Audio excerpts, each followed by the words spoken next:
à toutes et à tous, nous arrivons à la fin du confinement, période durant laquelle j'ai tenté de développer la culture du risque qui est en vous. Et si vous avez bien suivi les conseils de Fire Consulting, aujourd'hui je lance un appel pour que vous soyez maître de votre sécurité. Comment? Eh bien c'est tout simple, la formation. À ce jour, à peine 10% des Français apprennent les gestes de premier secours et pourtant, les propositions sont nombreuses, à commencer par le Code du travail où il est précisé et stipulé que tout employeur doit former ses employés à la sécurité, sur un ordre général, et pourtant, c'est rarement respecté.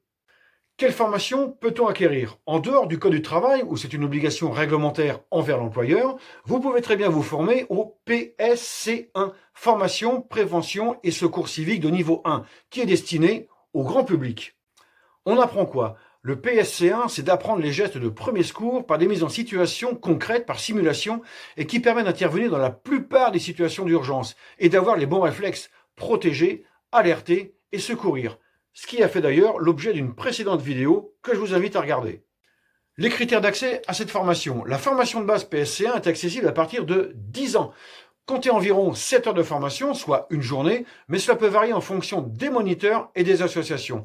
Pour le coût, comptez environ 65 €. Les diplômes. À l'issue de la formation, le PSC1 donne lieu à l'obtention d'une attestation de formation émise par des associations agréées. Par la suite, si vous le souhaitez, vous pouvez passer à des niveaux supérieurs qu'est le PSE1 et le PSE2. La validité de l'attestation. L'attestation de premier secours est valable sans limite de durée, mais l'on estime qu'au-delà de 3 ans, la plupart des notions sont partiellement oubliées. Donc, effectivement, rien ne vous oblige de suivre un recyclage, mais c'est fortement conseillé. À qui s'adresser pour ces formations? Eh bien, il est possible de suivre ces formations dans toute la France, via les organismes ou associations agréés dans votre département, tels que la Croix-Rouge, Protection civile, Union départementale des sapeurs-pompiers, etc., etc.